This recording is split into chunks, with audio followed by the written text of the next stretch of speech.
Vous êtes un parent, vous avez des enfants. Et il peut arriver des moments où vous vous dites, je ne sais pas trop quoi faire avec ça.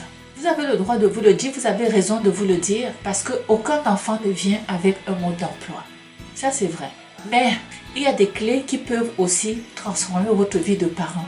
Alors aujourd'hui, je vais vous donner 5 clés qui vont vous aider dans votre rôle de parent. Et surtout, comment faire pour gérer certaines situations, certains comportements que l'on peut rencontrer dans l'éducation des enfants.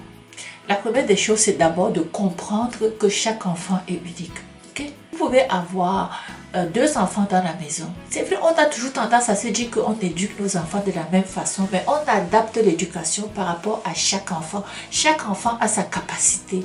Il y a des enfants qui vont apprendre par les encouragements.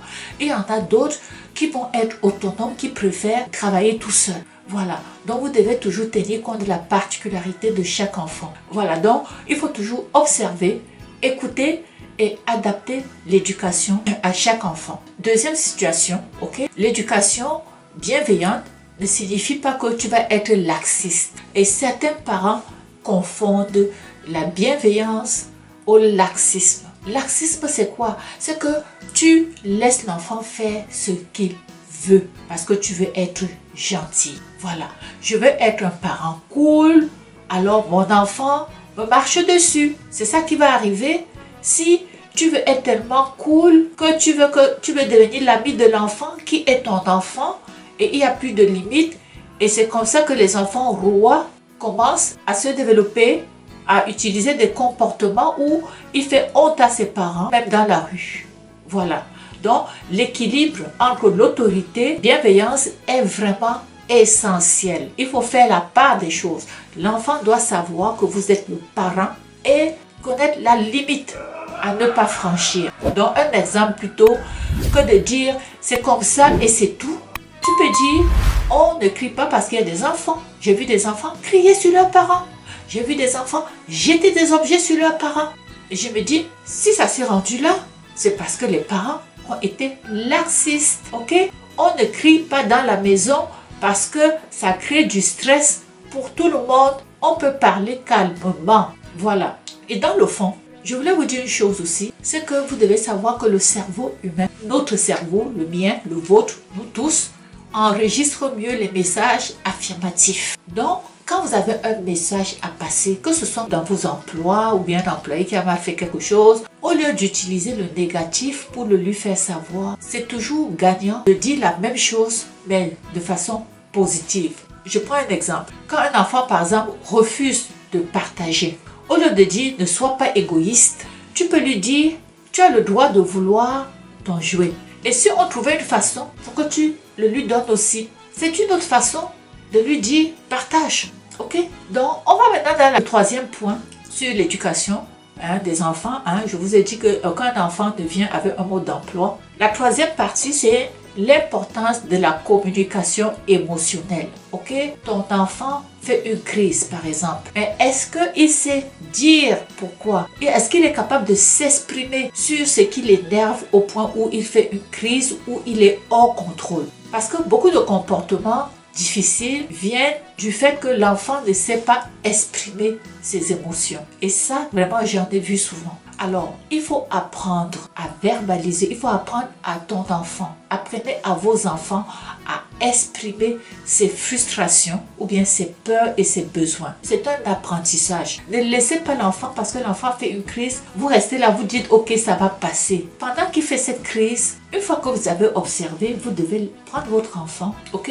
Plutôt que de lui dire arrête de pleurer, demande-lui, tu es en colère parce que je t'ai pris ta tablette, tu es en colère parce que je ne t'ai pas donné telle chose, tu es en colère parce que tu n'as pas eu ceci, tu aurais préféré continuer, tu lui dis tu aurais préféré continuer à jouer avec ta tablette, c'est ça que tu veux? Tu vas lui dire, c'est vraiment ça, il ne faut pas lui dire arrête de jouer avec la tablette, non. Tu es en colère parce que j'ai pris ta tablette et tu aurais préféré garder ta tablette avec toi. Et comme ça, l'enfant va intégrer ça plus facilement. Parce que c'est pour ça que l'enfant fait la crise. Quatrièmement, il faut passer du temps de qualité plutôt que d'accumuler les cadeaux. Plusieurs parents pensent à tort que les cadeaux, ça règle tout. Tu achètes des cadeaux, tu donnes aux enfants, tu ne joues même pas avec les enfants, tu ne montres même pas aux enfants comment jouer. Le cadeau, ça ne sert à rien. C'est comme ces papas qui sont absents émotionnellement, physiquement, mais qui donnent des cadeaux et des cadeaux, croyant que le cadeau remplace la présence du père. C'est la même chose avec les cadeaux. Il y a des parents qui vont acheter des cadeaux, tu rentres dans la maison, les cadeaux remplissent une pièce. L'enfant joue tout seul, le parent ne passe jamais du temps avec cet enfant-là pour jouer. Ok? Si tu veux marquer ton enfant, ce n'est pas en lui achetant le dernier jouet à la mode. Ce n'est pas ça qui va faire la différence.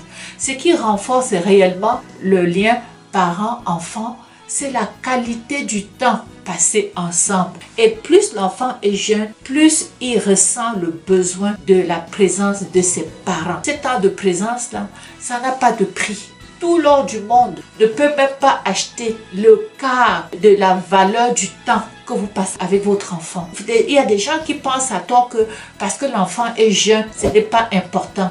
Il y a des gens qui vont abandonner leurs enfants et ils vont revenir quand l'enfant est à l'adolescence en se disant maintenant il est grand, on peut faire des choses. Ignorant que cet enfant, le lien qu'il va construire avec vous, c'est le lien qui s'est installé dès le bas âge. Dès le bas âge, ce n'est pas quand il est adolescent. À l'adolescence, c'est déjà trop tard. C'est déjà trop tard. Ok? Donc, il faut planifier des moments privilégiés. Prends le temps de faire des lectures à vos enfants. Ok? Cuisinez ensemble, faites des activités, discutez même avant le coucher. Faites quelque chose, établissez un rituel qui va vous unir à vos enfants. C'est très important. Je me rappelle notre papa, il était un homme d'affaires. Il n'était pas souvent à la maison, mais chaque fois que mon papa venait, ok, qu'est-ce qu'il faisait?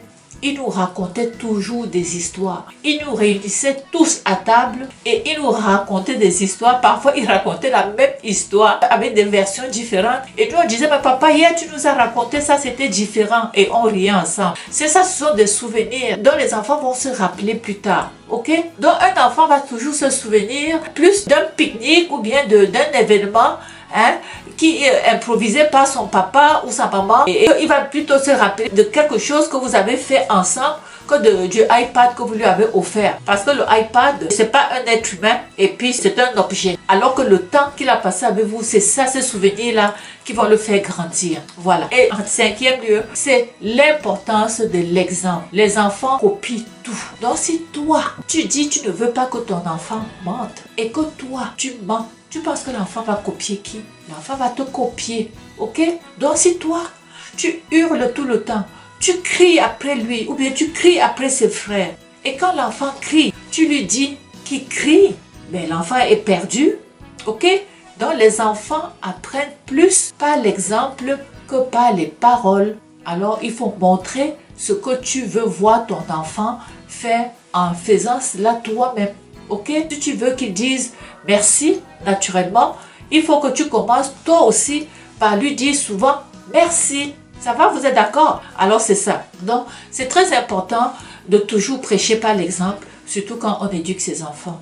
Et si vous devez retenir quelque chose d'important dans cette vidéo aujourd'hui, c'est vous rappeler que le cerveau retient plus des choses affirmatives que ce qui est négatif.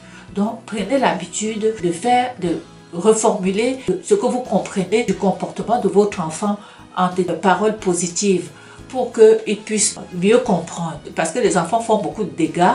Vous passez votre temps juste à le critiquer, Ça fait que son cerveau va juste enregistrer des frustrations.